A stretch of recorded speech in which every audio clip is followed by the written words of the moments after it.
bonsoir chers invités. D'abord, merci beaucoup à ATD de nous confier cette mission délicate d'animation d'une table ronde, d'ouverture, avant la remise des trophées. Donc j'espère qu'elle vous intéressera. En tout cas, moi, je me suis bien amusée en la préparant avec nos invités. Donc merci beaucoup Clémentine, merci infiniment Caroline. Et sans plus tarder, nous allons effectivement aborder le sujet du jour, à savoir tourisme durable et sensibilisation des voyageurs, comment inciter au changement de comportement et donc à s'acheminer vers un voyage plus vertueux. Donc je vais tout simplement laisser le soin à nos invités de se présenter en quelques minutes, ou plutôt en quelques secondes. Merci. Bonjour à tous et toutes. Donc, je m'appelle Delphine Labouze. J'ai un doctorat en psychologie sociale et environnementale et depuis une quinzaine d'années, je travaille sur les questions d'accompagnement au changement de comportement dans le domaine de la transition écologique. Et donc, j'ai créé ma propre structure. Je suis indépendante depuis une dizaine d'années pour accompagner tout type de projet sur ces thématiques. Bonjour à tous.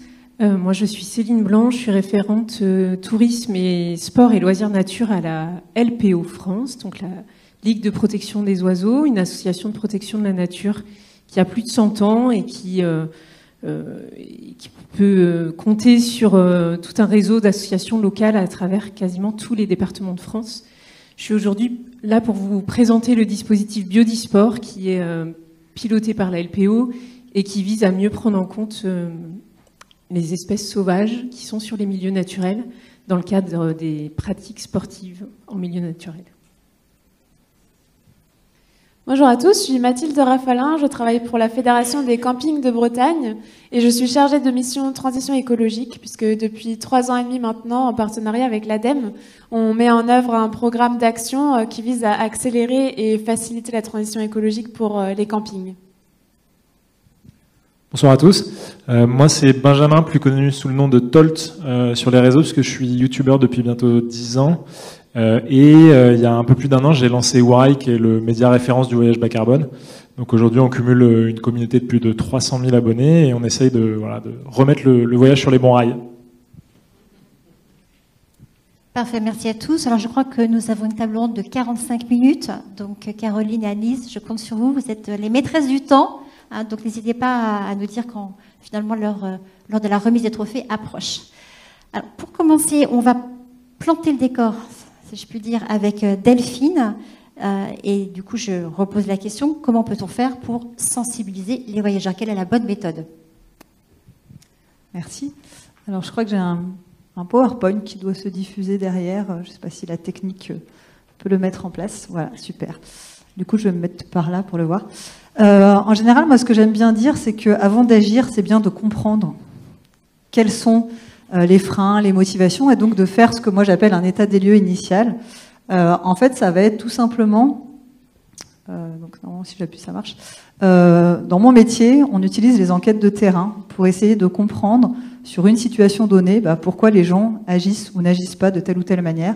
Donc ça va être des observations, des entretiens, des questionnaires, pour essayer de savoir au final à qui on s'adresse. Donc qui est la population avec laquelle on aimerait faire changer les comportements. Donc quelles sont les habitudes actuelles, quelles sont les motivations, quelles sont les valeurs, à quelle étape du changement en sont les personnes, pour essayer d'adapter au mieux les actions qu'on va mettre en place. Aussi recueillir quels sont les besoins, les attentes des personnes, éventuellement cibler quel est le contexte local, donc en fonction des contextes, s'adapter aux problématiques du territoire. Et puis on peut, grâce à cette première étape un petit peu d'enquête de terrain, identifier est-ce qu'on a des personnes qui sont particulièrement motivées, sensibilisées, qui vont pouvoir jouer le rôle d'ambassadeurs. Ensuite, ce qui est important aussi pour accompagner le changement, donc il y a cette thématique de communiquer, sensibiliser. À quoi ça sert? En fait, ça sert à comprendre les enjeux. Pourquoi c'est important de changer? Et donc, pour changer, il faut savoir finalement en quoi je vais être concerné, donc donner des chiffres clés sur les conséquences du non-changement, mais à l'échelle locale pour que la personne puisse se sentir concernée. Réduire ce qu'on appelle la distance psychologique perçue. On a souvent l'impression que les conséquences du changement climatique sont lointaines dans le temps, dans l'espace. Donc comment rapprocher un petit peu ça de nous? Cette communication a pour objectif de faire prendre conscience du problème, de ses conséquences, et de permettre à chacun de s'attribuer une part de responsabilité. Ça veut dire arriver à se dire, ben voilà, en quoi mes comportements peuvent avoir un impact sur tel ou tel problème, notamment les problèmes de pollution. Ce qui est important, c'est d'utiliser ce qu'on appelle un cadrage positif de l'information. Ça veut dire, au lieu d'essayer de faire peur aux gens, il faut plutôt leur donner envie. Et donc, comment leur donner envie ? Leur montrer finalement qu'est-ce que le changement va vous apporter de positif. Il y a certaines personnes qui sont sensibles à l'environnement et ça marchera de parler d'environnement. Il y en a d'autres, ça marchera de parler de santé ou de lien social ou de sentiment d'utilité ou de créer de la convivialité, etc. Le problème, c'est que ça suffit pas. Souvent, on pense que informer, sensibiliser, ça suffit à faire changer. Les études en psychologie sociale montrent que c'est faux. C'est-à-dire que même si on arrive à changer ce que les gens pensent, il n'y a que 2% de personnes qui vont changer leur comportement. Donc, c'est-à-dire que la sensibilisation, c'est la première étape. Ensuite, il faut montrer comment chacun peut agir. C'est concrètement, ok, moi je suis de bonne volonté, mais en fait, je ne sais pas comment faire à mon échelle. Donc, l'idée, c'est d'arriver à avoir des recommandations qui soient perçues comme étant faciles, simples, concrètes, adaptées au quotidien des personnes.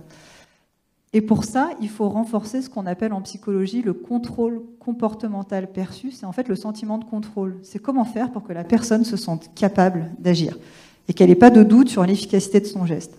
Donc nous, en fait, à chacune de ces étapes, on peut, je dis nous, les psychosociologues, mais moi en particulier, je peux accompagner en fait à chacune de ces étapes et on a des outils, des méthodes que j'ai pas le temps de détailler ici pour à la fois faire des enquêtes et après mettre en place des actions.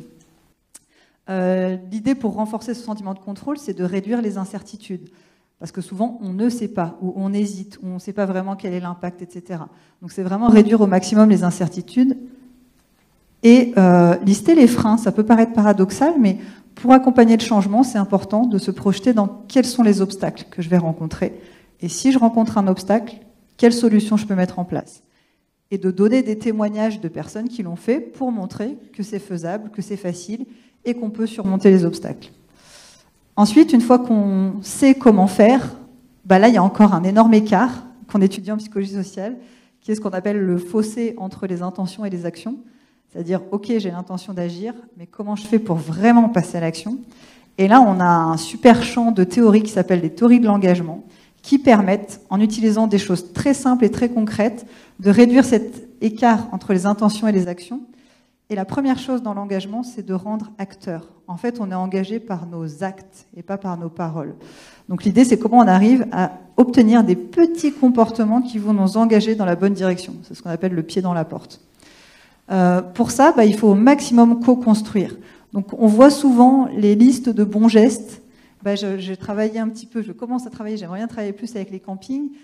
Une chose toute simple, c'est de demander aux campeurs, à votre avis, qu'est-ce qu'on pourrait faire pour économiser l'eau ou pour économiser l'énergie ? Et on recueille leurs idées. Et donc cette liste, si elle est co-construite, elle sera beaucoup plus efficace. Donc d'être vraiment dans des démarches participatives. Et ensuite, l'engagement, ça va être quoi ? Ça va être prendre une décision en public. C'est-à-dire dire devant d'autres personnes, ok, moi je vais le faire. Mais pas juste, je vais économiser l'eau, parce que c'est beaucoup trop vaste, ça n'engage à rien. Il faut un geste hyper précis. C'est ce qu'on appelle un acte explicite. Ça va être de détailler au maximum qu'est-ce que je vais faire, où, quand, comment, dans un contexte de liberté. Si on me dit choisissez 3 éco-gestes, en fait je suis pas libre, donc je ne serai pas engagée. Pour être engagée, il faut que je sois libre de participer ou pas, de choisir un ou plusieurs gestes. Plus le contexte de liberté sera grand, plus la personne attribuera son comportement à elle-même, donc plus elle sera engagée. Donc il y a comme ça plein d'autres facteurs que j'ai pas le temps de détailler ici, mais on connaît en fait très bien ces techniques d'engagement qui accompagnent les personnes qui ont envie et qui ont l'intention à réellement concrétiser leurs intentions et passer à l'action. Et ensuite, la dernière étape, c'est comment on pérennise les changements, comment on évite le retour aux anciennes habitudes. Et donc là, on peut s'appuyer justement sur nos ambassadeurs, sur des autres personnes. Donc c'est ce qu'on appelle de la sensibilisation par les pairs, qui a été prouvé comme étant beaucoup plus efficace. Donc ça va être des campeurs qui vont aller sensibiliser d'autres campeurs, des voyageurs qui vont sensibiliser d'autres voyageurs, etc. Parce qu'on peut s'identifier à quelqu'un qui nous ressemble et donc c'est plus pertinent. Créer une dynamique de groupe, donc arriver vraiment à faire des réseaux, des clubs, à se dire qu'en fait ça fait partie de notre identité et c'est une identité commune. il y a vraiment cette dimension collective qui est très importante pour se sentir efficace. Si on se sent tout seul, on va se dire finalement mon geste il sert à rien. Et puis la relation de proximité autant que possible, les échanges en face à face sont beaucoup plus efficaces que les échanges sur les réseaux sociaux, même s'ils peuvent venir compléter. Mais on est des êtres humains, donc on est des êtres sociaux, on a besoin de contact physique. Et puis on a besoin aussi d'être dans une posture différente, une posture bienveillante, où on n'est pas là pour juger. Une personne qui se sent jugée, elle va se sentir braquée, et donc ce sera complètement contre-productif. Donc l'idée, c'est d'être à l'écoute, de comprendre pourquoi une personne agit comme ça ou pas, d'essayer de voir quels besoins il y a derrière, et de comprendre comment on peut lui montrer des stratégies différentes pour répondre aux mêmes besoins. Ce qui fonctionne aussi pour pérenniser les changements, c'est de susciter des émotions positives, et notamment les émotions sociales, comme la fierté, des émotions qu'on va pouvoir partager avec les autres, et donc du coup d'essayer de valoriser, là ce que vous faites aujourd'hui typiquement c'est ça, c'est de faire des cérémonies pour valoriser les personnes qui s'investissent. Donc ça c'est hyper important, voilà, je crois que c'était ma dernière slide. Voilà, j'ai je pense tenu le timing. Merci beaucoup pour votre attention. Merci Delphine, merci. On a bien compris la méthode, c'est une méthode douce finalement. On part d'abord du terrain, on enquête, ensuite on informe, après on essaie de trouver des engagements, et ce qui est important, c'est effectivement la notion de collectif, c'est-à-dire qu'il faut que tout le monde soit embarqué dans la même dynamique, et on est plus dans une économie, dans une écologie positive que punitive. Donc pour vous en tout cas, c'est beaucoup plus efficace, c'est-à-dire qu'il faut que ce soit un mouvement d'ensemble. Là, on a vu la méthode. Maintenant, on va voir des cas très concrets. Donc, je vais passer la parole à Céline pour que justement, vous puissiez nous expliquer comment Biodiv Sport a mis en place sa propre méthode. Merci. Je crois que je vais faire comme Delphine. Je vais me mettre sur le côté pour avoir une vue d'ensemble. Alors, Biodisport, oui, c'est pas le mot le plus facile à dire. Je ne sais pas si c'est le nom le plus ingénieux, mais en tout cas, vous comprenez bien l'idée d'associer voilà, l'élément sport, et sport de nature en l'occurrence, à la biodiversité. Peut-être savez-vous que la LPO, son slogan, c'est agir pour la biodiversité. On essaie de déployer plusieurs programmes d'action avec des cibles différentes, mais en tout cas, voilà, le chantier sur ce programme-là, c'est de sensibiliser les pratiquants d'activités de pleine nature à la présence d'espèces, à la biodiversité qui est présente donc dans les milieux. Mais pour arriver à toucher cette cible finale, on s'est dit c'est pas un travail qu'on peut mener tout seul dans notre coin. Il faut qu'on s'appuie sur les territoires et sur les acteurs des territoires. Donc ce sera vraiment ce premier maillon de la chaîne qui va être très important pour arriver à cette sensibilisation des visiteurs. Donc Biodisport, c'est un dispositif qui est né en 2016 dans les Alpes. Voilà, je vous passe un peu le constat qui est commun à beaucoup de territoires, hein. Beaucoup de pratiques se font maintenant dans la nature, les milieux sont de plus en plus sous pression, la biodiversité est de plus en plus sous pression, des pratiques sont multiples et nouvelles constamment. On parle aujourd'hui voilà, de gestion des flux, de surfréquentation. Alors, j'aime pas forcément ce mot-là, mais des comportements qui sont pas toujours adaptés en fait dans la nature. Et donc, face à ça, on s'est dit qu'il faut que collectivement on mette en place un programme d'action. Donc, le défi, c'est vraiment de concilier pratiques sportives et le respect de la biodiversité, et vraiment déconstruire l'idée que la nature est un terrain de jeu ou un terrain de sport ou juste un site à visiter. Finalement, c'est un milieu vivant. En fait, c'est vraiment ce message-là qu'on veut faire passer. C'est un milieu vivant et on est juste de passage dans l'espace vital de nombreuses espèces qui sont bien souvent protégées. Alors, on n'a pas toujours conscience de l'impact que l'on a quand on est en milieu naturel, et je rejoins l'idée d'une démarche positive que présentait Delphine. On est vraiment dans cette idée que, en fait, bien souvent, le dérangement des espèces et l'impact sur la biodiversité, il se fait de manière complètement involontaire. Et parce qu'on n'a pas toujours connaissance qu'il y a telle ou telle espèce qui est présente à cette période de l'année, et que là, c'est une période particulièrement sensible pour cette espèce parce qu'elle se reproduit et il faut absolument limiter le dérangement humain par du passage à proximité de cette zone, bien souvent, en fait, c'est des infos qu'on n'a pas du tout et on ne sait même pas où les chercher. Donc, à partir de là, la démarche de Biodisport, ça repose sur ces 3 piliers. Ça repose sur la concertation locale avec les acteurs des territoires, c'est-à-dire sur un site naturel où on sait qu'il y a une forte fréquentation touristique, il y a un déploiement de diverses pratiques sur ce site. On sait aussi qu'il y a des espèces sauvages qui sont présentes. Eh ben, on va essayer de rassembler tout ce petit monde, les acteurs naturalistes, les acteurs de l'environnement, comme la LPO, mais ça peut être d'autres associations. Ça va être le propriétaire ou le gestionnaire du site naturel en question, ça va être la collectivité, ça va être le parc naturel régional ou le parc national, si c'est sur un territoire de ce type. Et l'idée, c'est vraiment de mettre ensemble, de vraiment croiser les regards, en fait. Le tourisme, la nature, le sport, que tous ces acteurs se mettent autour de la table et finalement exposent un peu l'usage, entre guillemets, qui est fait de ce site-là, et qu'on mette au cœur des discussions la biodiversité et finalement l'usage de ce site pour qu'il soit plus durable dans le temps, pour qu'à la fois les pratiques puissent continuer, mais que la nature puisse être prise en compte pour pouvoir être protégée. Si on n'a pas l'info, comme je le disais, on ne peut pas la protéger. Donc ce cercle d'acteurs va définir ensemble ce qu'on a appelé des zones de sensibilité pour les espèces. Selon les territoires, on entend souvent aussi le terme de zone de quiétude. C'est exactement ça, c'est une zone de tranquillité, une zone dans laquelle on va laisser l'espèce en question. Alors ça peut être des oiseaux, ça peut être des mammifères aussi. Les rapaces, notamment en milieu de montagne, vont être très concernés par ces zones de tranquillité.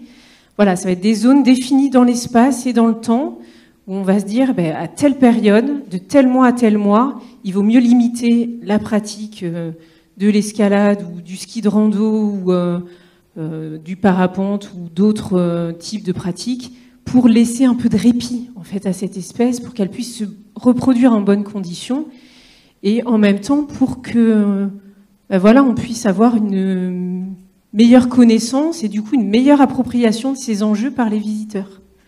Et bien souvent, en fait, c'est ça, c'est qu'on croise des regards complètement différents et on se rend compte que le manque d'infos fait qu'il y a une problématique à un moment donné de cohabitation, de partage de l'espace. Donc ces zones-là, elles vont ensuite être répertoriées dans une base de données qui est gérée par la LPO. Dans cette base de données, on va lister un peu toutes ces espèces sensibles, on va renseigner la période, les zones vont être cartographiées, on va y ajouter des éléments de sensibilisation pour présenter un petit peu l'espèce en question, son écologie, le pourquoi elle est particulièrement sensible au dérangement. Et ces zones-là, elles vont pas dormir sur un site internet qui ne serait pas consulté. C'est un peu le parti pris qu'on a pris aussi. Comment aller provoquer l'action, comment faire en sorte que les visiteurs s'approprient ces enjeux-là et que ça leur parle et qu'ils aient l'info rapidement entre les mains. On s'est dit, on va travailler avec des plateformes qui recensent déjà des itinéraires de randonnée ou des spots d'escalade ou autres. Donc ces plateformes, on en a 7 au niveau national. On travaille avec Visorando, avec Camp to Camp, avec Ski Tour, Wimper, avec le système Geotrek qui est pas mal utilisé aussi dans les collectivités. Donc l'idée, c'est de faire ressurgir ces zones avec toutes ces infos de sensibilisation sur ces plateformes pour que cette information apparaisse, vienne entre les mains des pratiquants. Je vous ai mis un petit exemple. Alors, je ne sais pas trop sur quel... Voilà. Bon, c'est pas... En gros plan, c'est peut-être pas très lisible. Pas trop. Ça donnait mieux sur mon petit PC. Bon, vous avez l'essentiel, la zone en bleu.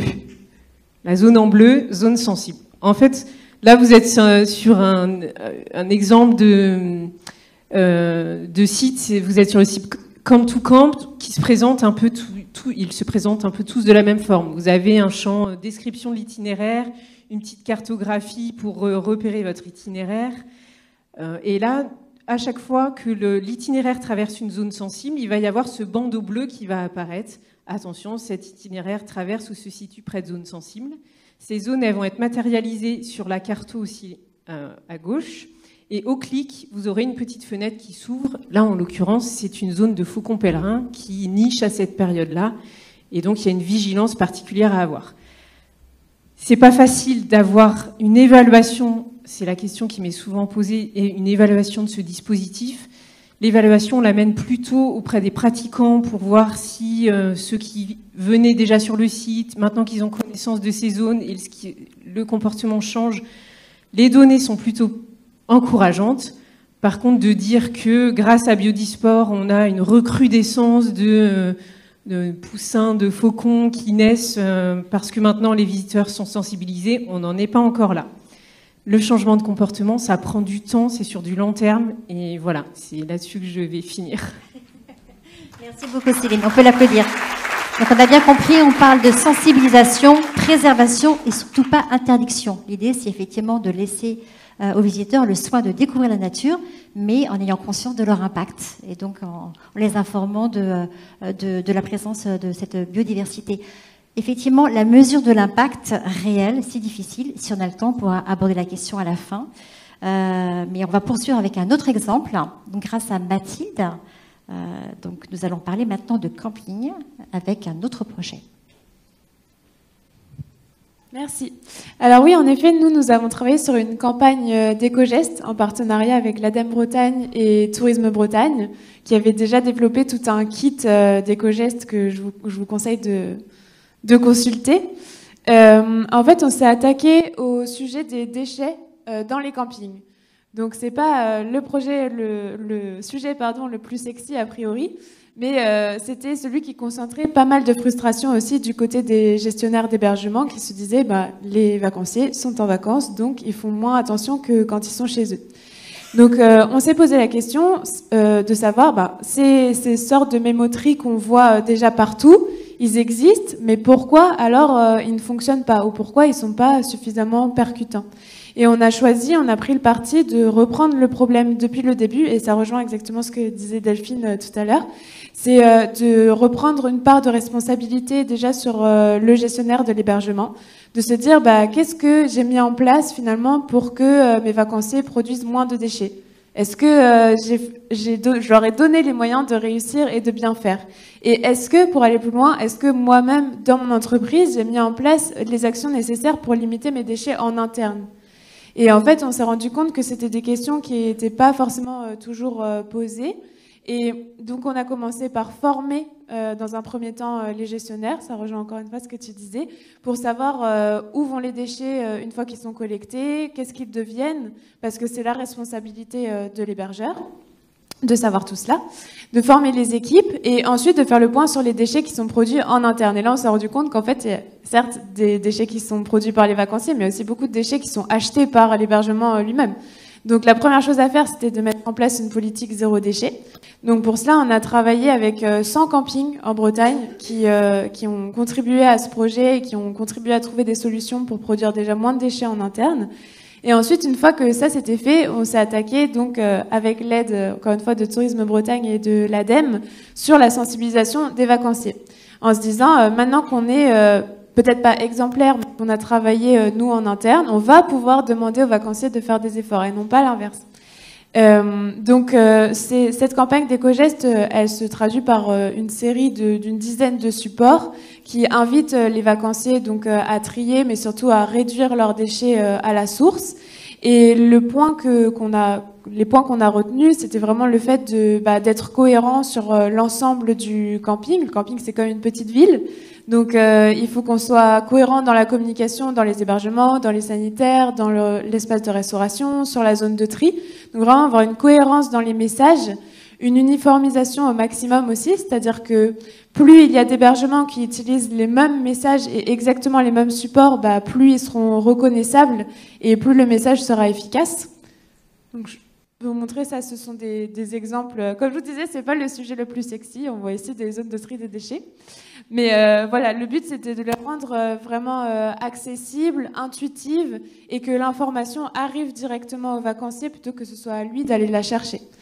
Et le résultat de ces actions, c'est que vraiment, les campings qui ont mis ça en place, tout en ayant la démarche en amont, pas juste afficher les panneaux, ont réduit de 30% en moyenne leur volume de déchets. Il y a même un camping qui a divisé sa production de déchets par 9. Donc si ça vous intéresse, je pourrais vous expliquer. Non, c'est pas celui-là, mais bon, je suis sûre qu'il a de très bons résultats aussi. Mince. J'avais une autre photo. Qu'importe. Donc voilà, tout ça pour dire que quand on donne les moyens aux vacanciers d'agir et qu'on se pose les bonnes questions, on peut vraiment avoir un impact et réussir à avoir des résultats. Donc voilà, ce qu'il faut retenir, c'est appliquer la démarche en interne en premier et ensuite donner les moyens de réussir. Je vous rends... Merci. Je vais vous rendre le micro tout de suite, parce que je crois que vous avez aussi la volonté justement de développer le principe des éco-gestes sur l'ensemble des terrains de camping en France. Donc ça, je pense que ça peut être intéressant de savoir comment vous allez procéder aussi. Oui, c'est vrai. Merci de le rappeler.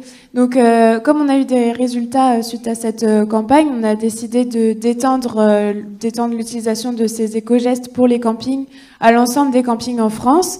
On a aussi un peu formalisé toute la démarche que je viens d'expliquer dans un guide.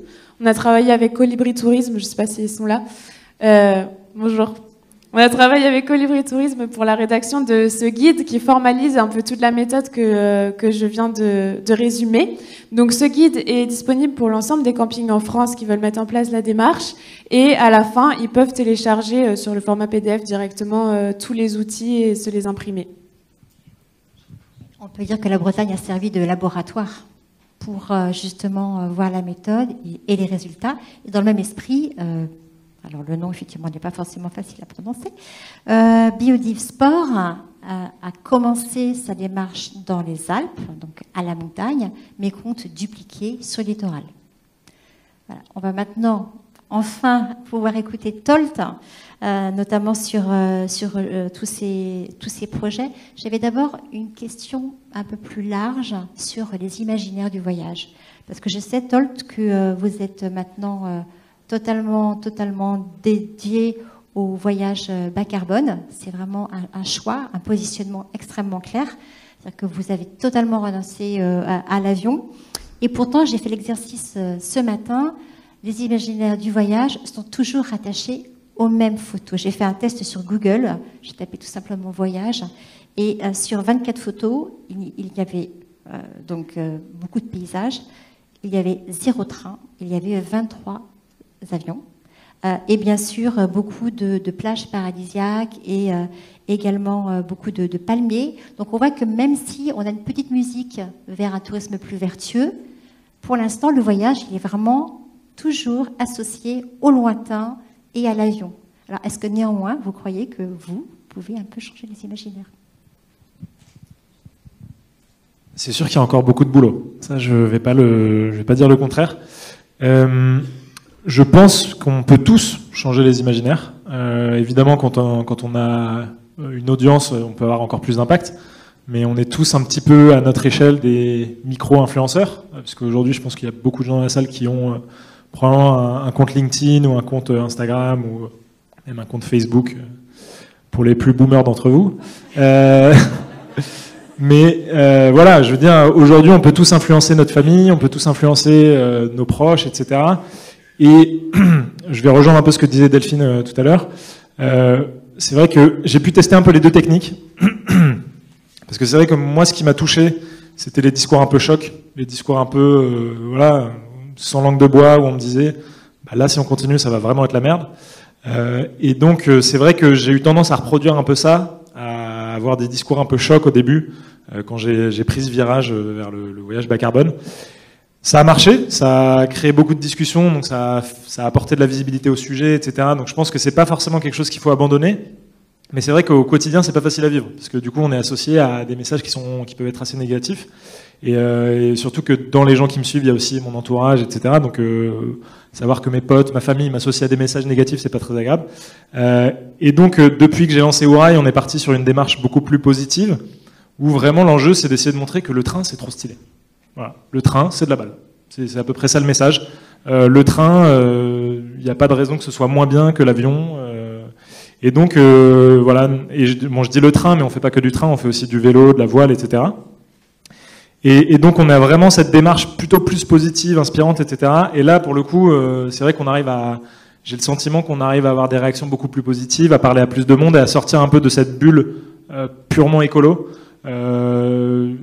J'ai des vidéos, par exemple, sur des itinéraires pour aller en Irlande ou des choses comme ça qui ont fait des millions de vues. Et parce que on a réussi justement à montrer que c'était vraiment agréable de le faire. Alors, toi, vous avez voyagé en avion, c'était avant le Covid. Puisque justement vous êtes un créateur de contenu, vous avez une certaine influence, pourquoi vous interdisez-vous de faire de la pédagogie autour d'un avion, pas responsable, mais par exemple de voyage long courrier, mais sur une période de 3 semaines ou d'1 mois, selon les repères que vous avez par rapport à votre engagement. Pourquoi finalement vous enfermez-vous dans le train? Je vous provoque, hein. Mais voilà, ça m'interpelle.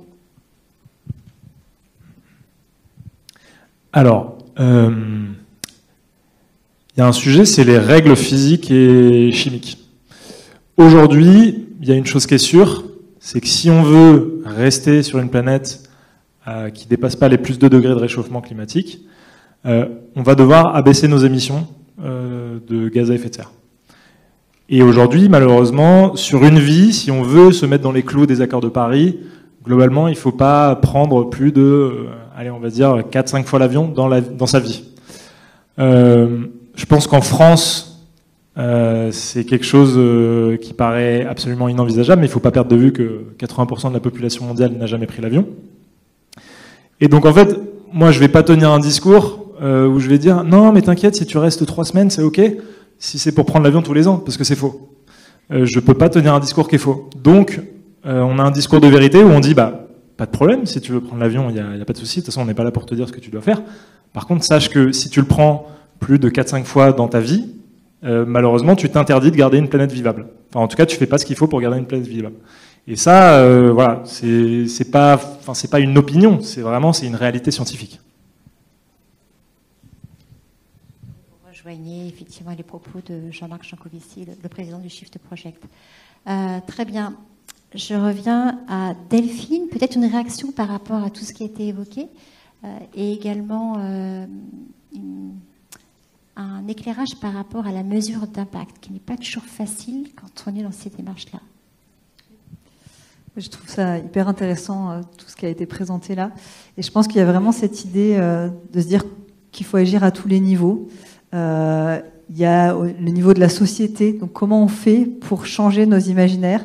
Et j'en parlais en aparté tout à l'heure sur des photos qui ont été affichées sur tout le tour du jardin du Luxembourg, des énormes photos magnifiques où à chaque fois ils disent, je sais pas, par exemple le Colorado, et ben non, en fait c'est tel endroit en France.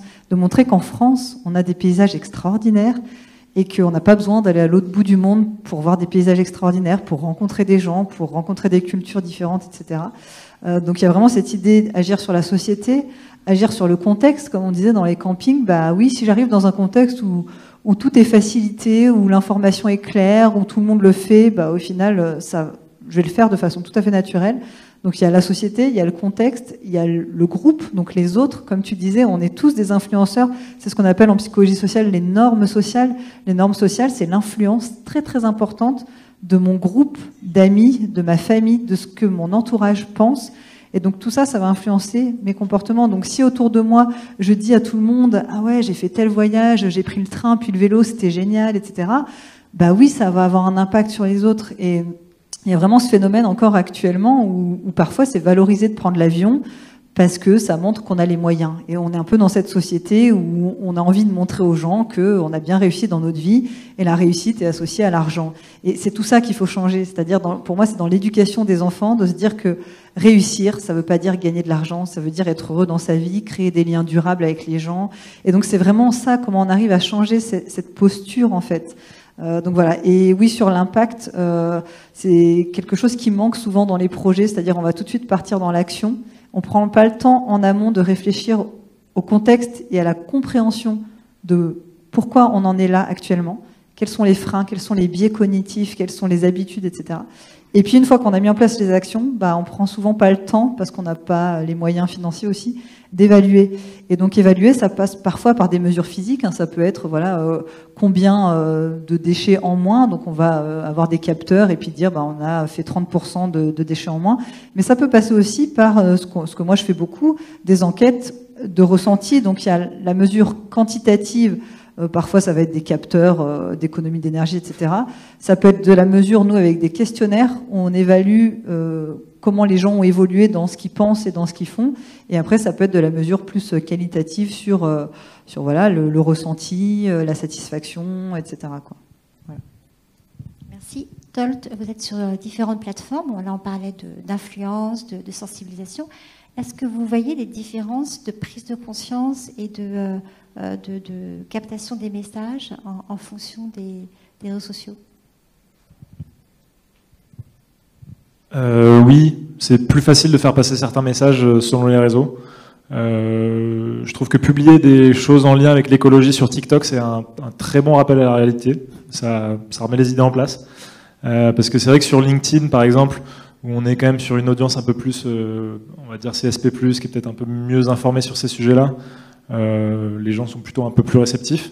Mais alors TikTok, c'est indescriptible. Donc oui, je pense qu'effectivement il y a des réseaux qui sont plus adaptés, mais en même temps, je pense qu'il faut pas, justement, c'est très bien de publier sur TikTok parce qu'il faut aussi aller parler à ces personnes qui sont peut-être pas sensibilisées. Est-ce qu'on a encore un peu de temps? Oui. Qui veut partager un dernier message? Tolt a eu un peu moins la parole, je crois, donc ou une autre personne, comme vous voulez. Ou des questions. Très bonne idée. Est-ce qu'il y a des questions dans la salle? Une réaction, un partage d'expérience? Oui, il y a une main, deux mains, trois mains. Donc je ne sais pas qui peut... C'est moi. Donc qui voulait poser une question? Ici. Vous pouvez juste me redire votre slogan pour le train? Remettre le voyage sur les bons rails. Super. Et vous en avez un contre l'avion? Contre l'avion, non, pas spécialement. Ou pour dissuasif, je ne sais pas comment le dire positivement. Pour dissuader l'avion? Ouais. Non, justement, on est vraiment maintenant sur une démarche de montrer qu'on peut prendre tout autant de plaisir avec le train, la voile, le vélo. Pas forcément sur la machine, mais après, on va quand même rappeler des réalités physiques et chimiques parfois. Merci. Oui, donc on est vraiment dans une démarche positive. C'est un trait commun, un point commun entre vous quatre, je pense. Alors, il y avait une autre question. Merci. Bonsoir. C'était une question pour Céline. Dans le cadre de Biodisport, est-ce que vous avez des conseils justement aux pratiquants qui auraient des conseils à donner aux autres pratiquants? Parce que je m'y suis frottée plusieurs fois en montagne pour essayer de conseiller de ne pas se baigner dans les lacs d'altitude. Et c'est pas toujours évident parce qu'on passe un peu pour des moralisateurs. Du coup, je voulais savoir si vous avez des conseils sur comment, en tant que pratiquant, sensibiliser les autres pratiquants. Je vais prendre la dernière question et ensuite je vais revenir pour vous donner le micro.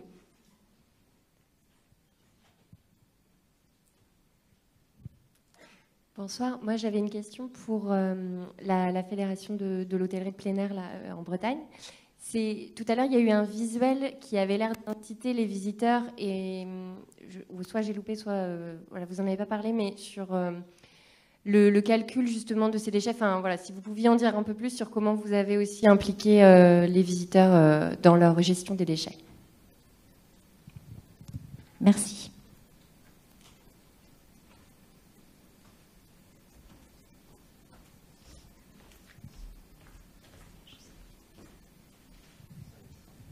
Ok, alors pour répondre à cette question, je vais le remettre. C'est celui-ci, je pense. Donc en fait, c'est un tableau Velleda qui permet de noter quelle production de déchets on a eu la saison dernière, donc saison 2023, et de se fixer un objectif pour la saison 2024. Comme ça, chaque visiteur ou vacancier qui passe par la zone de tri ou par l'accueil peut le voir facilement et se rendre compte des volumes que ça représente et de l'objectif qui est fixé pour tous. Ça permet aussi de partager l'objectif, Delphine en a parlé, le fait de demander aux vacanciers ou aux équipes s'ils ont des idées pour améliorer ce résultat et d'impliquer tout le monde. Donc voilà, c'est un panneau Velleda.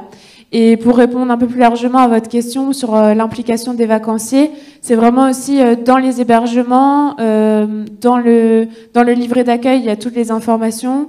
Dans l'hébergement, il y a tous les moyens de tri, etc. On pousse aussi pour mettre en place des bouteilles comme ça, par exemple, à l'intérieur de l'hébergement pour que quand ils partent en pique-nique, au lieu d'acheter une bouteille en plastique, on utilise cette bouteille. Des contenants pour aller chercher la nourriture au food truck pour pas avoir à utiliser des contenants jetables. Voilà, d'avoir vraiment tous les moyens sous la main de pas produire de déchets pendant les vacances.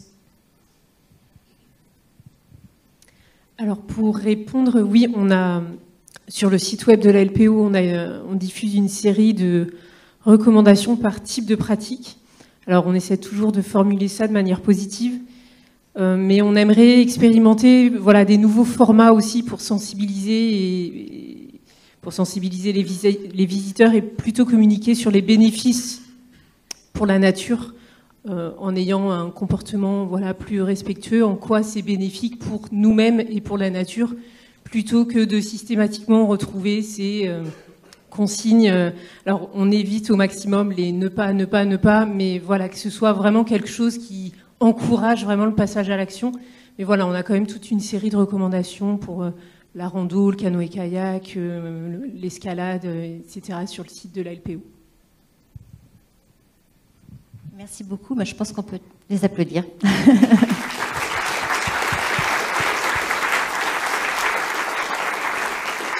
Merci beaucoup pour ce partage de bonnes pratiques et d'éco-gestes et également pour nous montrer la voie de manière à voyager autrement tout en profitant pleinement de la Terre. Merci à tous.